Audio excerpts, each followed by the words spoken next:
Thank you for tuning in to the World Builder's Anvil, Season 2, Episode 4, Finding Your World Building. Don't know where to start building your fantasy world? Do you need more? Does it make sense? Forget any worries and become a crafter of imagination. This is the place where we will prime your mind. Now, it's time to heat up the forge. Break out the mithril ingots and hammer. Welcome to the World Builder's Anvil. I'm Jeffrey W. Ingram. And I'm Michael Miller. Let's sup from the muck of Java and build.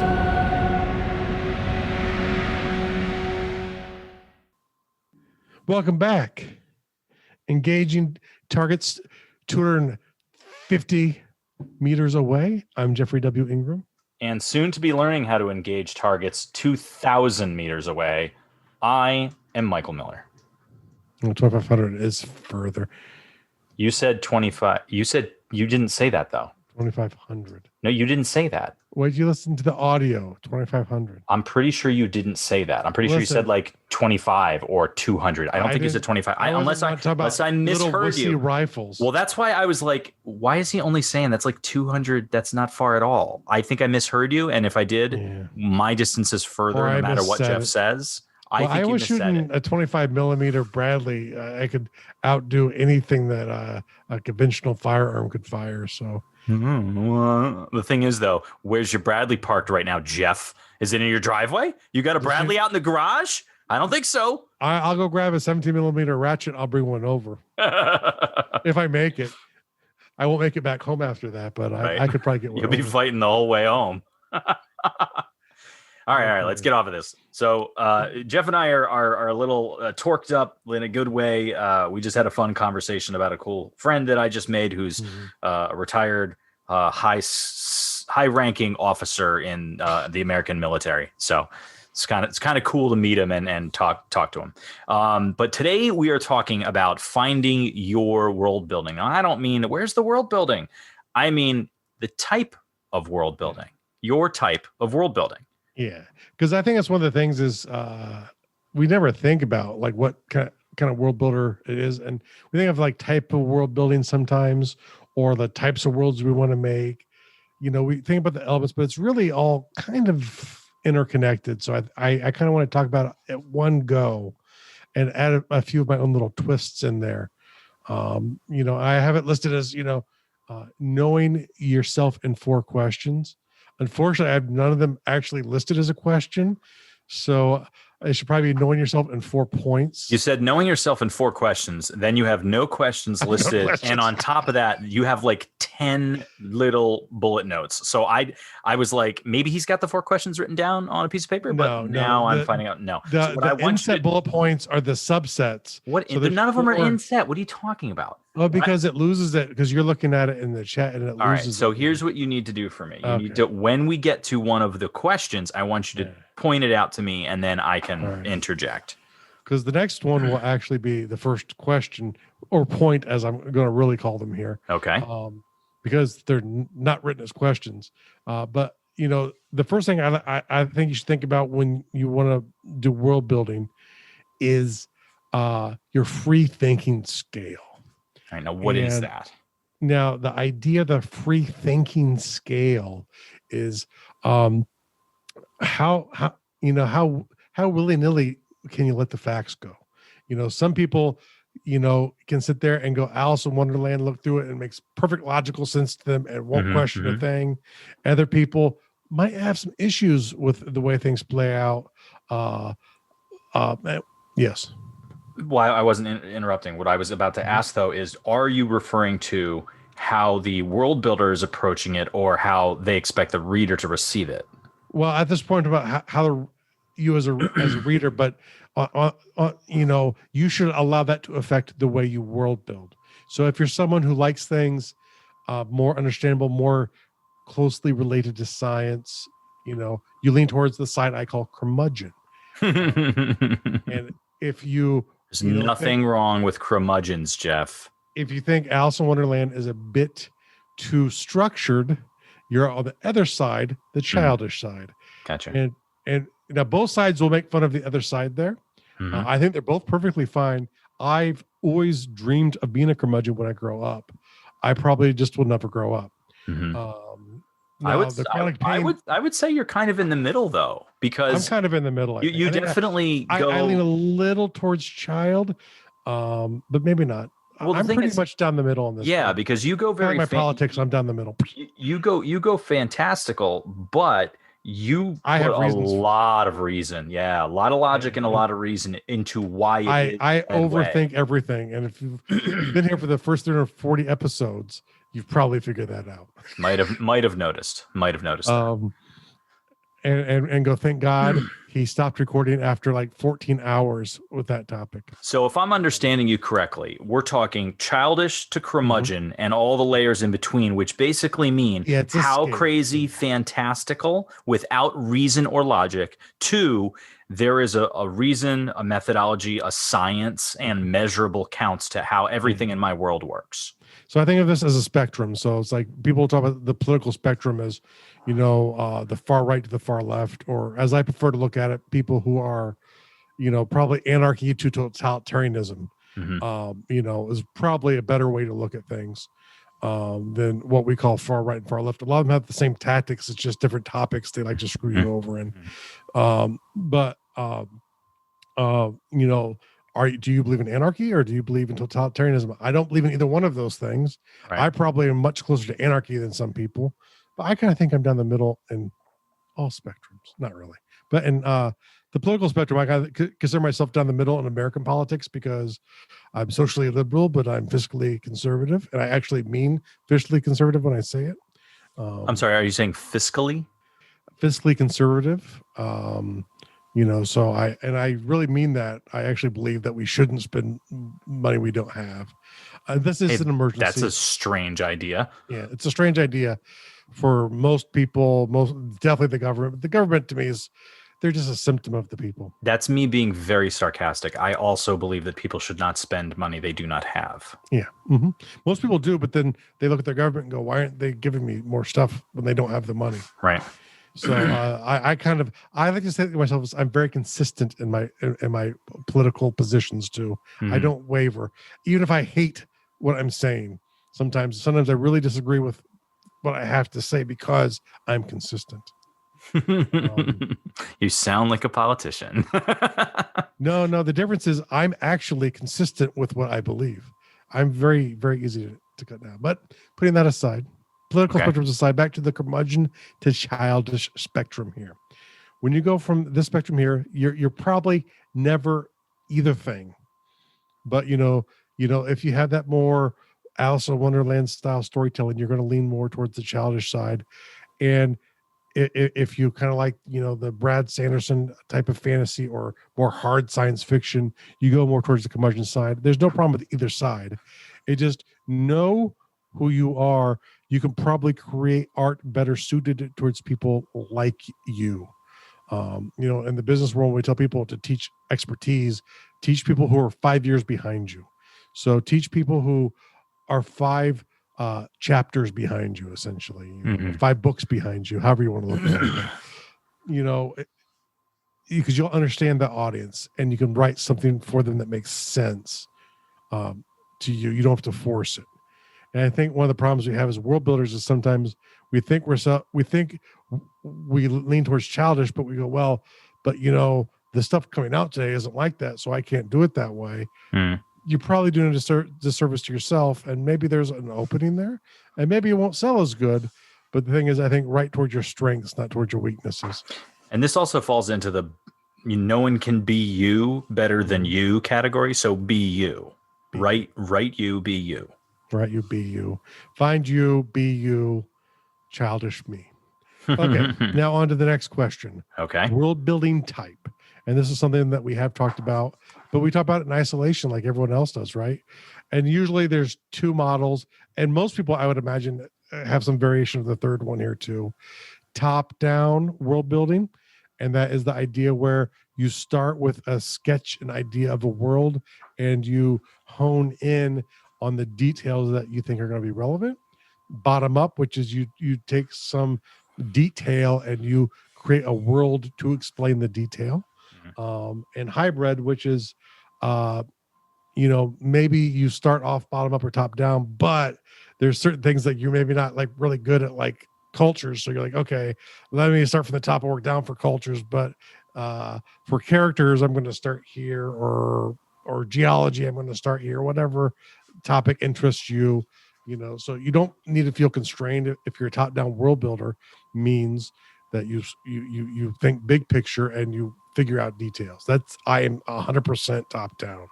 Actually, I had to do a personality test, which said I'm Mr. Super top down in basically every category of my life.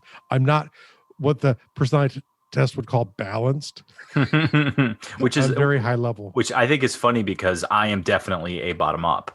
Yeah. Now, I don't know. I have not taken this test, and I'd be curious to take it. I don't know if I would consider myself bottom up in the rest of my life, but maybe. What was that? I have to figure out that personality test is. It? I'll find it, and maybe we'll do an episode about it. It'll be a lot of fun to talk. I probably am bottom up. Now I'm thinking about it. The rest of my life probably is bottom up. Yeah. That's funny. Most people are balanced. They kind of find themselves in areas. So, but hybrid to me is really how I do it, because a lot of times there are details that I find interesting. So like I go, okay, I get down to an area where it's close enough and I go, okay, here, I know I have this detail and I want this detail to be here. So I'll bring it to my top and for certain things or whatever. So I personally technically am hybrid, but in general, I pretty much work from the top down. I'll draw maps and maps and maps and make up stories and maps and stories and maps and stories. That's how I world build. I think the bigger point here is simply that, pick an avenue, but don't feel that you can't use the other method for your, if it feels appropriate for a topic or a subject or part of the story or part of the world, feel free to use the method that suits you in the moment. Suit you in the moment, and go with what you feel isn't holding you back. If you feel you've been held back doing it the way that's worked 90 other times, try it the other way and see if it breaks you through. All right. What's question number 3? The next question is, how do you like your worlds? And this is something we did talk about in episode 138 as well. Of course. Good old episode 138. Everyone knows good old episode 138. What was 138? We're talking about how do you like building your worlds? And the idea is, do you like, this is very similar to the idea of a curmudgeon to childish, but it's, do you like realistic worlds? Do you like, to me, it's silly saying this, but like Harry Potter's a more realistic world because it's earth-based. It has a lot of things that people can anchor off of to the modern world because it takes place on Earth. Mm-hmm. Yeah, they're very tethered into something they're familiar with.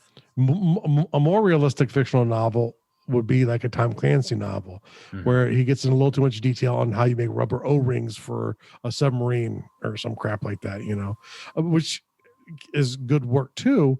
But you go further and further up that realism realm. Naturalistic, which to me is something that people, if they eyeball you from a distance, go, oh, that's they're trying to mimic the world, but it's not really.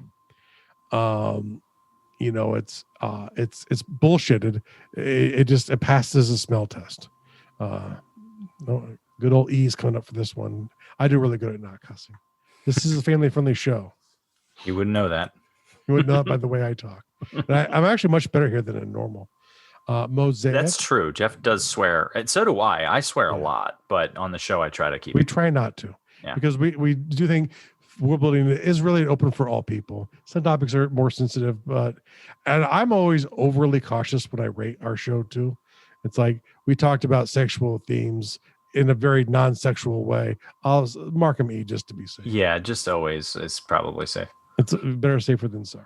All right. So if you're doing realistic or natural, of course, there's going to be some split in between difference, and you've got that called Mosaic. And now Mosaic is the way I look at Mosaic is it has probably a naturalistic side to it where it's like a good example of this, if you're into role playing, would be in the game Werewolf. They had you would shift sideways into the ethereal plane, and so when you're in the normal world, it's the realistic to naturalistic. When you go into the Umbra, that would be fantastical.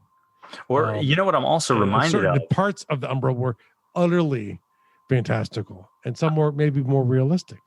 What I'm also reminded of is steampunk. I would call steampunk a nice mosaic, where some of it is like, yes, science is. If you don't think it through, you can make sense. Right. Yeah. Some of it you're like, some of it you're like, this is totally based in science, and some of it you're like, yeah, no, Rust would be a problem. Physics says no there. Like that would work, but that would not work. That is way too heavy to fly. Yeah, and you need a conservation. There's some definitely issues, but if you sit there and look back a little further than naturalistic, but like I said, it's only parts of it. Than other parts, where like they're in the arena talking during a sporting event would be very much something people could anchor onto. And then there's fantastic, and I've gone to it several times here, so I'll go back to it again here. Changeling. No, I'm sorry. Alice in Wonderland. Wonderland was a fantastical world. It's alien, especially the time it came out. It was utterly alien to what people were expecting. Today, it depends on the drugs you're on, but it probably still seems pretty alien. But a lot of things have ripped it off. So, and fictionally speaking, it's not as out there as it used to be. But it's because of the things have stolen elements from it, and the idea where you can have these people who are like playing cards. Sure, that makes perfect sense, but it works. So there's no reason to. You might not personally like all types of fiction or whatever, but there are people who do. So they each have their place. So pick out how you like your worlds, and try and work within your knowledge set, because if you're a fantastical thinking mind and you're gonna spend a lot of time in great courses trying to get your world realistic and making sure all the math works out, and Lord forbid that someone changes a formula somewhere and you feel horrible because your orbit was a little too large, a little too old-fashioned of an orbit or something, who knows. So now we've talked about 3 of the 4 points. The first point is your free thinking scale. That's your curmudgeon to child. What's your world building type? Top down, bottom up, or in between? How do you like your worlds? Realistic, naturalistic, mosaic, or fantastic? And then finally, scale of purpose. And this is another scale for me.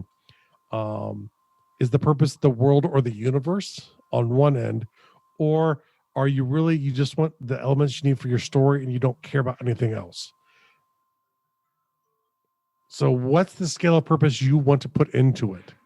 The closer you are to story only, the more likely you are to have continuity errors that are obvious. Do you mean continuity errors within the world or within the story? Within the world. Mm-hmm. The other way, you are still likely to have you're probably more likely to have continuity errors. But the thing is, there'll be so much detail to high crap that they'll get lost. So they might not be quite as obvious, but they'll still be there. We're humans. And ultimately, if your world has no continuity errors, it won't seem realistic at all. People won't be able to identify with it. It'll be utterly fantastical. So it'll be like fantastical beasts. But that is it, though. That is the 4 points. I'm just going to change the word right here from question to points in my notes. Well, I'm still rolling with what I said earlier. 4 questions. And those questions are. And I could have written, where are you in the free thinking scale spectrum? Well, you wrote, but you did write, are you a curmudgeon? You could say, or a child. How you like your worlds is technically a question. So yeah, if I used complete sentences. Well, how do you like your worlds? How you like your worlds. So nearly complete. Well, how you like your worlds, I think when you state it that way, it's more of a statement, isn't it? Yeah. That's implying the word this. It's like saying this is how you like your worlds. This is how you like your worlds, yeah. So I nearly did one question. Nearly one question.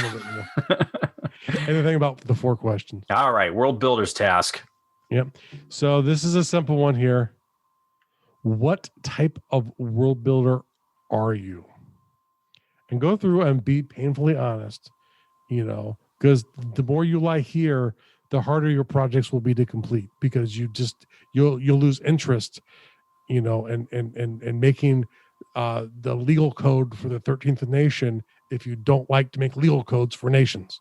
And this is something that while I've it's been one of my favorite quotes for a very long time. To thine own self be true, and also it comes to the very basic know thyself, which is not a good question. So the bit that I'm at is the whole acknowledging who you are and getting who you are in your life. So I changed jobs not too long ago. I was headhunted for a big opportunity. The place that I'm working now and the work I'm doing now is much more simplistic, but I come home every night and I'm usually smiling. My wife notices my stress level is much lower. I enjoy the work that I'm doing, and let it go. That's a blessing of itself. Yeah. Well, it is, but I'm also thanked for my efforts pretty much every single day. Like my customers say thank you to me. Whereas for the past 10, 12 years, the environment that I worked in, it was never a thank you. It was commercial work. So it was always, why wasn't that fast enough? Go, go, go. Here's the money for what you did for us, but that's it. There's no real appreciation. And that's something that I had before. That was a currency you weren't receiving. Well, no, here's the thing. I was receiving it in my early career, like 20 years ago, but I didn't get it or appreciate it then. But now, as a more mature man, it means a lot more to me now. And now that I see that about myself, I'm happier with where I'm at, even though I had a rather, exciting potential opportunity to do something else that would have put me in a much higher stress and more demanding and different type of environment. But I was like, you know what? I think I just know myself better now. And I think this is where I need to be. So as far as that applying to your world building, know yourself, figure out what type of world builder you are. And you don't have to fight that. Like, even if your original plan was to make X type of world, whether it was a Tom Clancy type of world or a Harry Potter type of world, if you find that that's not really the world builder you are, try being the world builder you are and see where that gets you before you ham fist what you want to do that isn't who you are. Now that you've stepped all over the point of the real world task, I'll say what the real world task is. I didn't even read it. What is it? What kind of world builder do you wish you could be? No, I think that's perfect. I think that dovetails into my point perfectly. Your point was exactly the point of the real world task, which is because a lot of times the world builder we wish we could be is not the world builder we are. And you have to either come up with a plan to go, how do I change who I am to become the world builder I want to be? Or can I find joy, and is there a path in the world builder who I am? Because you're a lot closer to achieving who you are if who you are is the thing that you're trying to be. There is an astounding number of success stories where a person set out to make thing A, and they discovered in the process they were really good at making thing B. They really want to make thing A and be thing A and be a part of business A, but they discovered they're really good at thing B and making thing B, and everybody wants to buy thing B. And the smart people chose to pivot, and they became very successful. Now, you can still make thing A, but if you discover that you are amazing at thing B, consider it. Who's that? Who's that? I don't know what it is. Who is that? Who is that? Can you say, I am Eric? I am Eric. That didn't sound like Jeff. Is that Eric? Or are you Blippi? What a special guest today, guys. Can Eric, you spell? Eric's saying hello. Blibbi. That's Blippi. Thank you. And we would hope for some royalties back from Blippi for that one. Bye, Eric. All right. So wrapping it up there, folks. Remember, if you want more content like this, do not Google search Blippi, which is Blippi. Google search World Builders Anvil, which is a whole bunch more letters, and I don't really know them in order. I had to spell check it to actually have the logo made. And if you want to join the closed Facebook group, go to facebook.com/group/Undercroft.